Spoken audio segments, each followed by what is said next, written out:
তেল আবিবে বাজছে সাইরেন। আতঙ্ক ছড়িয়ে পড়েছে ইসরায়েলের কেন্দ্রীয় শহরগুলোতে। Rocket ছুড়েছে Hamas. 2 মাসের যুদ্ধবিরতি ভেঙে ইসরায়েল হামলা শুরু করেছে আগেই। এবার তার জবাবে প্রথমবার হামাস ইসরায়েলে রকেট হামলা চালিয়েছে। আল কাসাম ব্রিগেডের দাবি, তারা তেল আবিব লক্ষ্য করে M90 রকেটের ব্যারেজ নিক্ষেপ করেছে, যা তারা বলছে সাধারণ মানুষের বিরুদ্ধে ইসরায়েলি গণহত্যার জবাব। এই হামলা মধ্য ইসরায়েল পর্যন্ত পৌঁছানোর ফলে উত্তেজনা চরমে পৌঁছেছে। সপ্তাহের শুরুতেই ইসরায়েল নতুন করে গাজার ওপর সামরিক অভিযান শুরু করে। হামাসের স্বাস্থ্য মন্ত্রণালয়ের তথ্য অনুযায়ী মঙ্গলবার একদিনেই 400 জনের বেশি ফিলিস্তিনি নিহত হয়েছে ইসরায়েলি হামলায়। তারই পাল্টা জবাব দিতে বৃহস্পতিবার এই রকেট হামলা চালিয়েছে হামাস।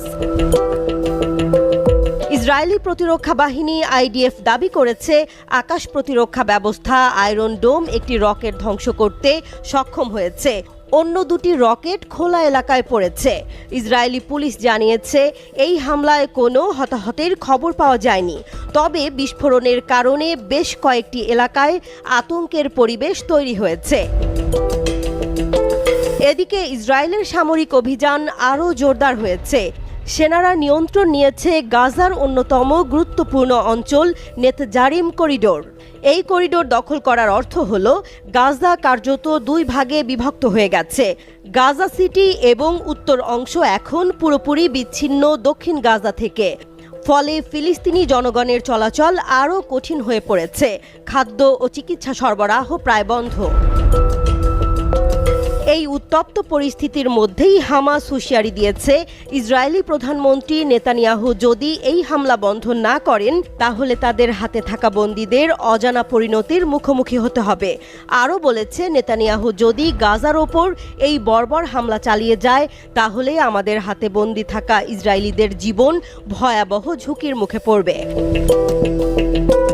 এদিকে একই সাথে মধ্যপ্রাচ্যের পরিস্থিতি আরও অস্থির হয়ে উঠেছে।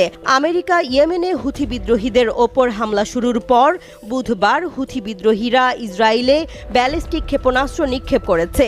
এর আগে যুদ্ধবিরতির সময়েও হুথি একবার ইসরায়েলে হামলা চালিয়েছিল।